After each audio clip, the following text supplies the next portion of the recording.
नमस्कार, बाखबर में आपका स्वागत है। मैं हूं राघवेंद्र सिंह। बाखबर में आज हम एक ऐसे मुद्दे पर चर्चा करने जा रहे हैं जिसने पिछले 3 सालों से पूरे मध्य प्रदेश की राजनीति को हलाकान कर रखा है और यहां तक कि ये पूरा मसला मध्य प्रदेश की सीमा को तोड़कर देश भर में भी छाया रहा। और कई बार तो इसके आरोपी या इसकी शिकायत करने वाले आरोप लगाते हैं कि ये पूरा मसला पूरी दुनिया में चला गया है। मामला आप समझ रहे होंगे, व्यापम से जुड़ा हुआ है। व्यापम एक ऐसा घटनाक्रम है जिसने मध्य प्रदेश की प्रतिष्ठा को कई बार तार भी किया है और कई बार उसकी चर्चाओं में ऐसा भी हुआ कि वो विदेशों तक भी बात गई है। हम इस मुद्दे पर चर्चा इसलिए भी करने जा रहे हैं क्योंकि आज सुप्रीम कोर्ट के सामने एक ऐसी रिपोर्ट पेश की गई जिसकी वजह से मध्य प्रदेश भारतीय जनता पार्टी में खुशी का आलम है। और वो वजह यह है कि सीबीआई के वकील ने यह कहा है कि जो मामला कांग्रेस ने एक तरह से शिकायत की थी कि उस शिकायत ये थी कि जो सरकार के पास सीडी है वो गड़बड़ है, जो सीडी हम पेश कर रहे हैं वो ठीक है, वो टेम्पर्ड नहीं है, उसके साथ छेड़छाड़ नहीं हुई है। सीबीआई के वकील का ये कहना है कि जो सरकार की सीडी है, सरकार की जो रिपोर्ट है उसके साथ छेड़छाड़ नहीं की गई है, यानी कि वो साफ सुथरी है। इस तरह से हम मान सकते हैं बकौल सीबीआई के वकील कि कांग्रेस इस मुद्दे पर बैकफुट पर आ गई है। इसी पर चर्चा के लिए हमारे साथ स्टूडियो में हम चर्चा करेंगे, लेकिन उसके पहले हम ये बताना चाहते हैं हमारे दर्शकों को कि इस पूरे मसले पर पॉलिटिकल प्रतिक्रियाएं, राजनीतिक प्रतिक्रियाएं क्या क्या है, क्योंकि वो भी बड़ी जोरदार और सुनने लायक है। सत्यमेव जयते, अंततः विजय सत्य की होती है। मुझ पर कई झूठे आरोप लगाए गए, परिवार को भी आरोपों की चक्की में पीसा गया और एक के बाद एक सारे आरोप असत्य निकल रहे हैं, झूठे निकल रहे हैं, भ्रामक निकल रहे हैं, जो केवल मेरी छवि खराब करने के लिए लगाए गए थे। और आज अभी जो जानकारी मुझे मिली है, जांच रिपोर्ट से सारी चीजें साफ हो गई है कि कोई टेम्परिंग थी ही नहीं। मेरा अपना विश्वास तो दृढ़ था और मैं हर जगह ये कह रहा था कि सच्चाई का इसमें कोई सवाल ही नहीं है। तो आज मैं मानता हूं कि वो सच सारी दुनिया के सामने प्रकट हो गया। आज सर्वोच्च न्यायालय के निर्णय आने के बाद में कई चेहरे उजागर हुए। इस मध्य प्रदेश को बदनाम करने वालों का चेहरा उजागर हुआ है। चेहरा उजागर हुआ है डर्टी पॉलिटिक्स करने वालों का। चेहरा उजागर हुआ है सत्य हत्या की राजनीति करने वालों का, जो हार्ड डिस्क में छेड़छाड़ का आरोप लगाने के लिए पूरे लाव लश्कर के साथ में मध्य प्रदेश के भोपाल पधारे थे। माननीय दिग्विजय सिंह जी, माननीय कमलनाथ जी, माननीय ज्योतिरादित्य सिंधिया जी, माननीय कपिल सिब्बल जी, माननीय विवेक तनखा जी, इतने सारे वकीलों, इतने सारे नेताओं ने आकर एक मनगढ़ंत और फर्जी आरोप लगाकर हार्ड डिस्क में छेड़ने का आरोप हमारे मुख्यमंत्री पर लगाया। आज वो झूठ को सुप्रीम कोर्ट ने खारिज कर दिया। हार्ड डिस्क की बात करने लगे। हार्ड डिस्क में शिवराज सिंह जी को ढूंढ रहे थे, जबकि शिवराज सिंह जी जनता के हार्ड में निवास करते हैं, उनको जनता के दिलों में ढूंढते। सीबीआई जांच की मांग को लेकर काफी सर्वोच्च न्यायालय तक आग्रह किया था, इस विश्वास के साथ कि सीबीआई दूध का दूध और पानी का पानी अपनी जांच में कर देगी, मगर अपेक्षित परिणाम सामने नहीं आ रहे हैं। जो हाई प्रोफाइल व्यापम के अपराधियों को सीबीआई को अटैक करना था, सीबीआई ने उन पर अटैक नहीं किया है, उनसे पूछताछ नहीं की है। और यही नहीं, जो हाई प्रोफाइल आरोपी जेल में बंद थे, उनकी जमानत की सीबीआई आपत्ति ले सकती थी, वह भी नहीं ली है। तो कहीं ना कहीं सीबीआई की जांच से हम लोग खुश नहीं हैं। तो हमने अपने दर्शकों को यह सुनाई पूरे मामले में क्या राजनीतिक प्रतिक्रिया है। इसी मुद्दे पर हम चर्चा करेंगे। हमारे साथ स्टूडियो में 3 खास मेहमान मौजूद हैं।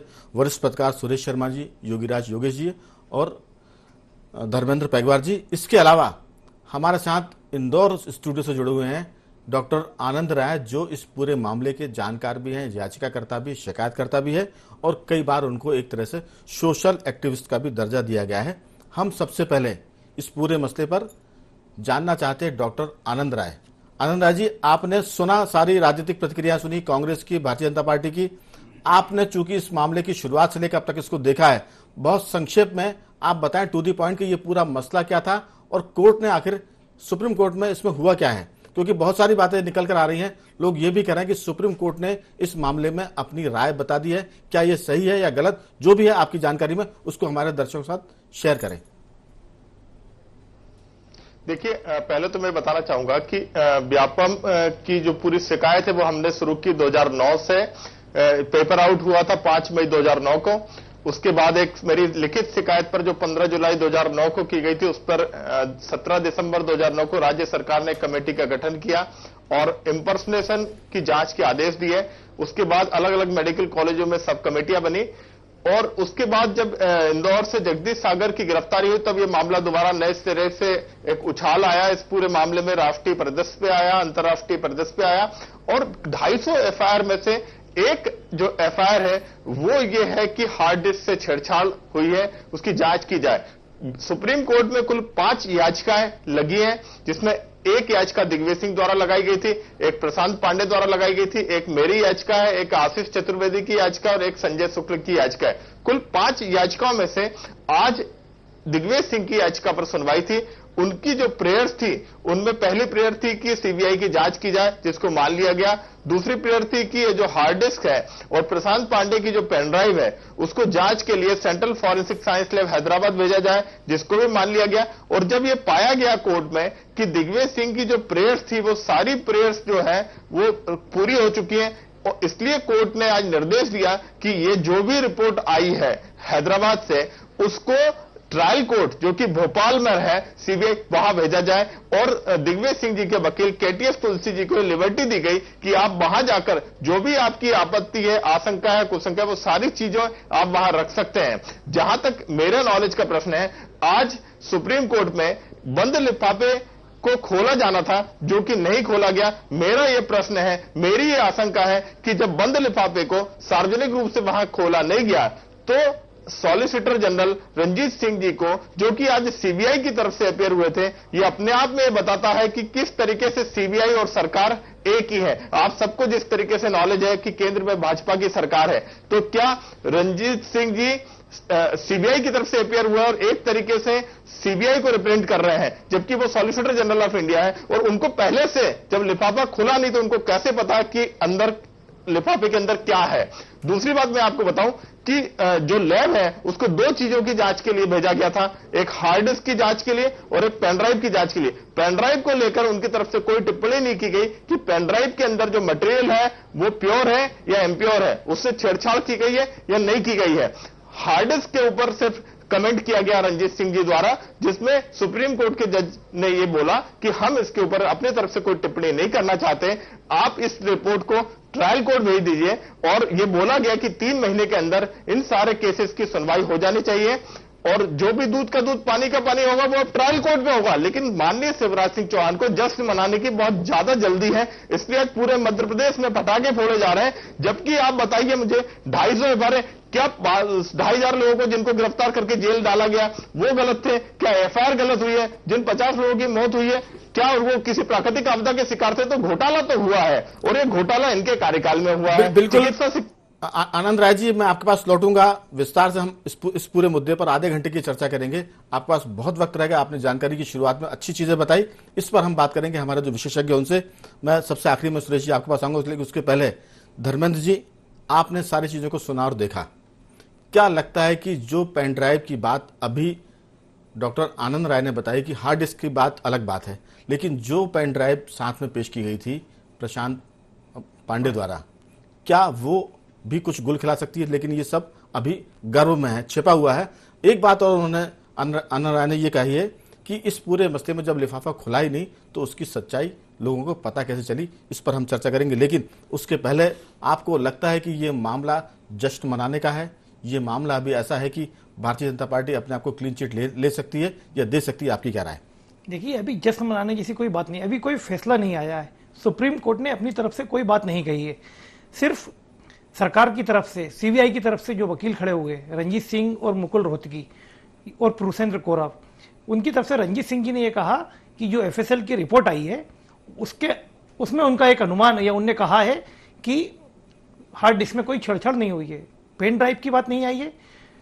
प्रशांत पांडे ने एक मिरर इमेज दी थी, क्योंकि उनकी एसटीएफ ने मदद ली थी, वो एक आईटी एक्सपर्ट हैं, तो जो हार्ड डिस्क बरामद हुई थी उसमें तमाम डाटा इनको बरामद करना था।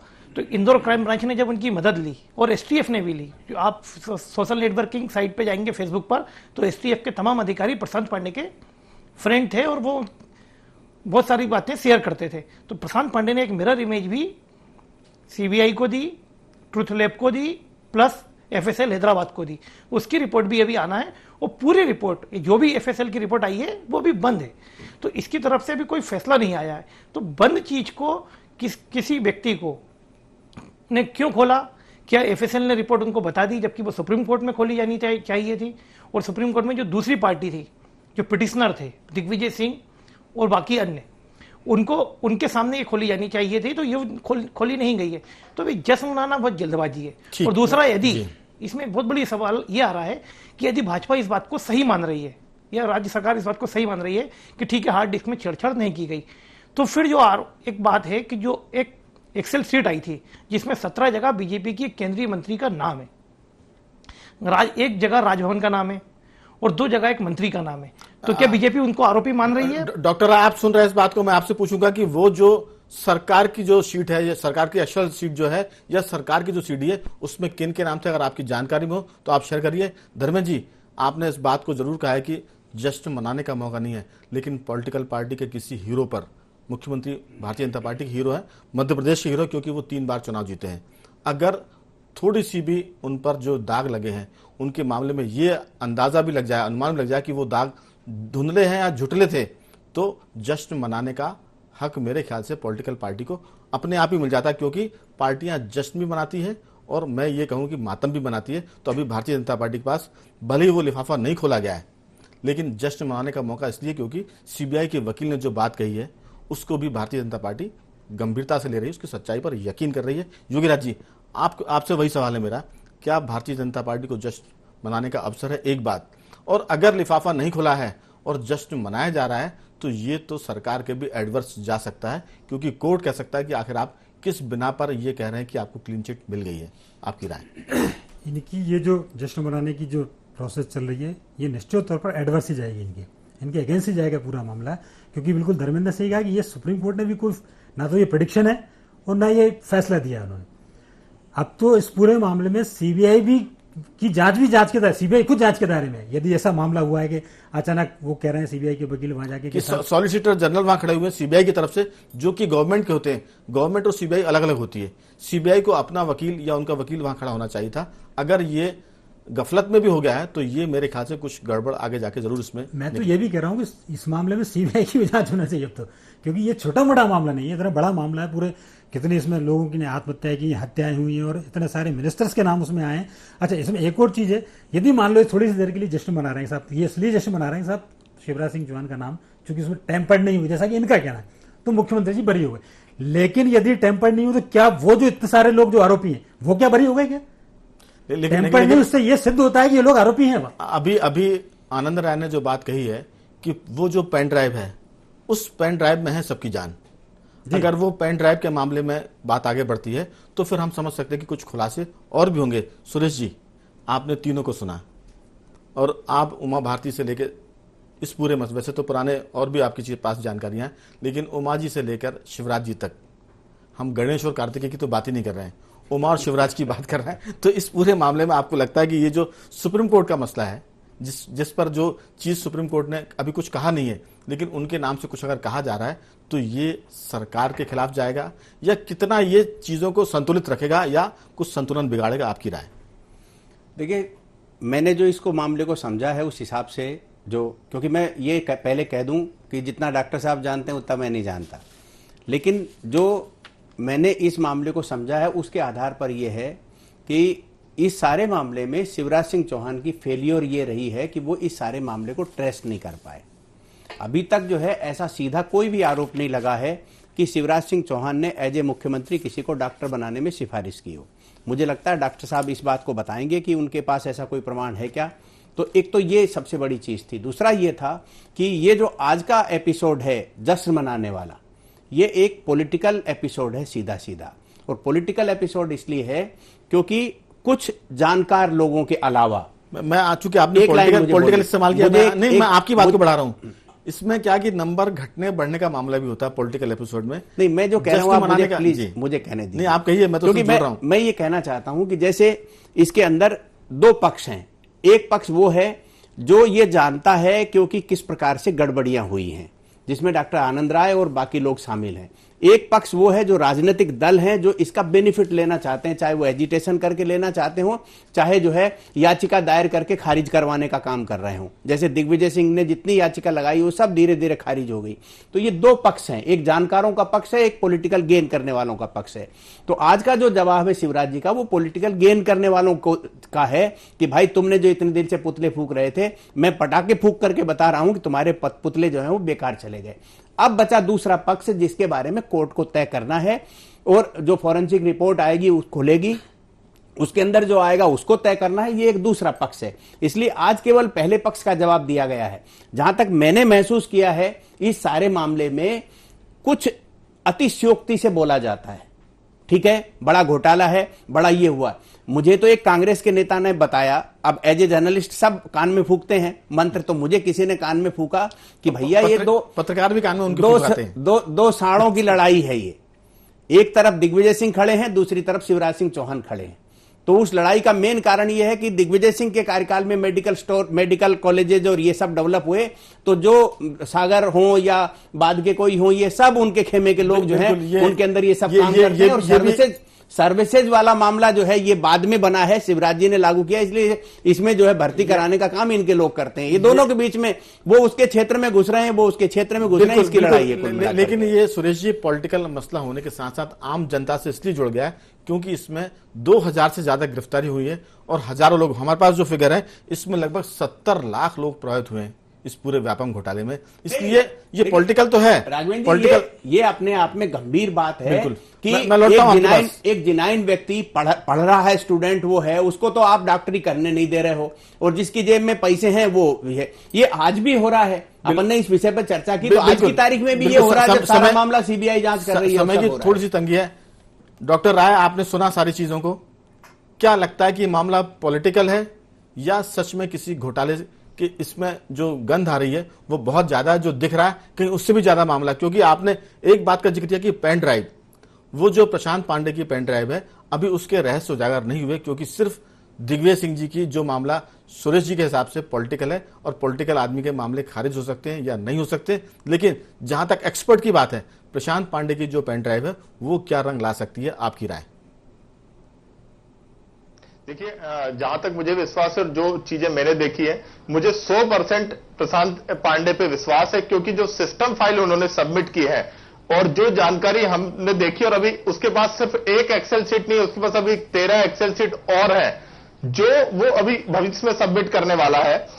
वो ये देख रहा था कि सीबीआई का रुख क्या रहता है, सीबीआई किस तरीके से रिस्पॉन्ड करती है सीएल की रिपोर्ट पे। अभी सिर्फ जो कॉन्टेक्चुअल टीचर थे, संविदा शिक्षक, उसकी एक्सेल शीट सबमिट की गई है। अभी अन्य परीक्षाओं की एक्सेल शीट सबमिट नहीं की गई है। जो सिस्टम फाइल, यदि आप किसी कंप्यूटर के जानकार से पूछेंगे तो वो आपको बताएगा कि सिस्टम फाइल क्या होती है। दूसरा, मैं आपको बताना चाहूंगा कि ये जो हार्ड डिस्क है वो पूरे व्यापम घोटाले का एक बहुत छोटा सा पार्ट है। जहां तक शिवराज सिंह चौहान के रोल का प्रश्न है, तो मैं एक प्रतिप्रश्न करना चाहूंगा कि जब इस प्रदेश का किसान मेहनत करता है, अनाज उगाता है और एक प्रोडक्शन बढ़ाता है, तो उसका श्रेय कृषि कर्मण अवार्ड शिवराज सिंह खुद लेते हैं कि मैंने प्रोडक्शन बढ़ाया। लेकिन जब बदनामी होती है, जब इस तरीके का घोटाला सामने आता है और ये पता चलता है कि पिछले 6 साल से ये दिन प्रतिदिन बढ़ता रहा और इतना बड़ा रूप ले लिया कि 85% तक जो नियुक्तियां हैं, जो सिलेक्शन है, वो गलत तरीके से होते थे, तो देखिए कहीं ना कहीं उसकी नैतिक जिम्मेदारी भी शिवराज सिंह को लेनी होगी। बिल्कुल डॉक्टर, आपने ठीक बात की, लेकिन उसके पहले मैं जानना चाहता हूं, धर्मेंद्र जी बहुत संक्षेप में 1-1 मिनट में अपनी बात कहेंगे। मेरा आपसे आग्रह है कि ये जो बात उन्होंने कही कि जो डॉक्टर राय ने बताया है कि वो सिर्फ एक्सेल शीट का जो मामला था वो बहुत छोटा सा मसला, इसका मतलब ये कि अगर सीबीआई डाल तो याचिका करता पात, उनको अंदाज था कि कहीं ना कहीं कुछ इस मामले में सीबीआई दबाव में आएगी, इसलिए उन्होंने टेस्टिंग के लिए ये चीज एक तरह से मार्केट में या कोर्ट के सामने डाली थी। अब शायद इसके बाद जो मामले होंगे वो गंभीर हो सकते हैं। आपकी बहुत संक्षेप में टिप्पणी जी। अभी लिफाफा खुलना है, लिफाफा खुलने के साथ ट्रुथ लैब की जो रिपोर्ट जो दिग्विजय सिंह जी ने जांच कराई थी ट्रुथ लैब बेंगलोर में, उसकी रिपोर्ट पर कोर्ट में बात होनी है। भारत के पूर्व मुख्य न्यायाधीश वेंकट चलैया जी उस ट्रुथ लैब के चेयरमैन है, वो वहाँ देश के बड़े नामी लोग एक्सपर्ट के तौर पर काम करते हैं। तो ट्रुथ लैब ने प्रशांत पांडे ने जो बातें कही थी उन पर कहीं ना कहीं सहमति जताई थी। अभी मेरी विवेक तनखा जी से बात हुई थी, उन्होंने ये कहा कि हम इस पूरे प्रोसेस को ट्रायल कोर्ट में, अब पूरी बात ट्रायल कोर्ट में होना है, तो दिग्विजय सिंह जी, प्रशांत पांडे और बाकी लोग ट्रायल कोर्ट में अपनी बात कहने के लिए स्वतंत्र है। मामला खत्म नहीं हुआ है, उनका कहना मामला अब शुरू हुआ है, फिल्म तो अब शुरू हुई है। योगीराज जी, आपकी टिप्पणी। बिल्कुल सही बात है। मैं डॉक्टर आनंद राय की बात से भी इत्तेफाक रखता हूँ। ये मामला अब ओपन हुआ है और उन्होंने कहा कि ये तो एक जरा सा ट्रेलर था, जो आपने कहा कि फिल्म भी शुरू हुई है। और चूंकि क्या कि मामला चूंकि बहुत गंभीर विषय है, बहुत सारे लोग जुड़े हुए, रोजगार का मामला है, बहुत सारे युवाओं के भविष्य चौपट इसमें हो गया है, तो इस मामले को सीबीआई को उतनी गंभीरता से लेना चाहिए था जितनी गंभीरता से उन्होंने नहीं लिया है। और बहुत हल्के में इसकी ओपन धीरे धीरे करते जा रहा है। लेकिन जो हार्ड डिस्क जो प्रशांत पांडे जो कह रहे हैं कि प्रशांत पांडे का यह भी कहना है कि अभी वो तो मेरी जो इमेज मिरर थी उसकी तो वो तो सामने नहीं आ पाई है, तो ये वो जब सामने आएगी हो सकता है वो सारे नाम सामने। आनंद राय के मुताबिक उन्होंने इस चीज को सिर्फ टेस्टिंग के लिए दिया था, उस टेस्ट में सीबीआई को नंबर कम मिले। हम ये नहीं कह सकते कि फेल हो गई है, कहीं ना कहीं अब इनके पास ट्रायल कोर्ट में सारा मामला और पूरा फोकस ट्रायल कोर्ट पर रहेगा। बहुत संक्षेप में सुरेश जी आपकी टिप्पणी। मैं तो केवल 2 लाइन बोलना चाहता हूं कि डॉक्टर आप आनंद 4 राय लाइन बोले, 2 में बोलेंगे तो हमको एतराज होगा। मैं 2 में ही काम चला लूंगा। ठीक है। डॉक्टर आनंद राय जी ने ये कहा, ये बिल्कुल सही है। उनको जो फोकस इस बात पर ज्यादा करना चाहिए कि किस प्रकार से जो लोग जेल गए, यदि वो गलत हैं तो उनको न्याय मिले, और यदि वो सही हैं तो जो जिनके साथ अन्याय हुआ है उनको न्याय मिले। ये पॉलिटिकल स्टेटमेंट देते हैं कि जो है आप उनको कृषि कर्मण अवार्ड का मामला है, और ये सब सरकार ने जिम्मेदारी लेना ही चाहिए। सरकार की जिम्मेदारी तो है ही, इसमें क्या ही बट्स हैं। और सरकार जांच करा ही रही है, सरकार जांच से भागेगी तो आप लोग हो तो पकड़ने वाले, आप लोग आइए मैदान में, वो तो पकड़िए उसको। आनंद राय ने अपनी बात को समझाने के लिए एग्जाम्पल में कोट किया ठीक है, इसलिए सरकार की जिम्मेदारी तो बनती है। और शिवराज जी तो ये दावा करते हैं, मैं तो बहुत बार उनसे सुना है, पता नहीं आनंद राय जी ने सुना कि नहीं सुना, कि शुरुआत तो मैंने ही की थी, अब क्या करूं, सब दाव उल्टा पड़ गया। तो आनंद राय जी आप सुन रहे हैं, हो गई तो ये तो विषय ही नहीं है। डॉक्टर आनंद जी सुन रहे हैं आप? लगता है शिवराज जी ने इस मामले को दबाने के पूरे प्रयास किए, उजागर करने के नहीं किए सर। नहीं, लेकिन आपने पहले आप ही कहा करते थे कि सबसे पहले मैंने शिकायत की थी और मेरी जांच के आधार पर जो है शिवराज जी ने जांच शुरू कराई इंदौर वाली। ये तो आप ही कहते थे, अब आप पता नहीं क्यों अपने स्टेटमेंट से बदल रहे हैं। नहीं, लेकिन चलिए हम इसमें नहीं उलझना चाहते कि किसने जांच शुरू कराई और किसने शिकायत की, लेकिन मामला गंभीर है और मध्य प्रदेश की 70 लाख आबादी, 70 लाख के लोग इसमें शामिल हुए थे। हम इस चर्चा को विराम दे इसके पहले आप सभी मेहमानों का मैं साधुवाद करता हूं। डॉक्टर आनंद राय जी आपका भी बहुत बहुत धन्यवाद, सुरेश शर्मा जी, योगीराज जी और पैगवार जी आपका भी बहुत बहुत साधुवाद। लेकिन ये मसला अभी तिल पर है, ये ताड़ बनने वाला है, ये अभी हम कह सकते हैं कि राई है, अब ये पहाड़ बनने वाली है। तो कुल मिलाकर कह सकते हैं कि पूरा मसला जो है, जब सीबीआई की जो डिस्ट्रिक्ट कोर्ट है, जो भोपाल कोर्ट है, उसके सामने आएगा, तब प्याज की परतों की तरह सारी चीजें खुलेंगी। अभी लोग चाहे तो जश्न मना लें, चाहे तो शोक मना लें। बाखबर के इस रंग को हम यहीं से हम रखते हैं। आप बने रहिए हमारे साथ और देखते रहिए IND24।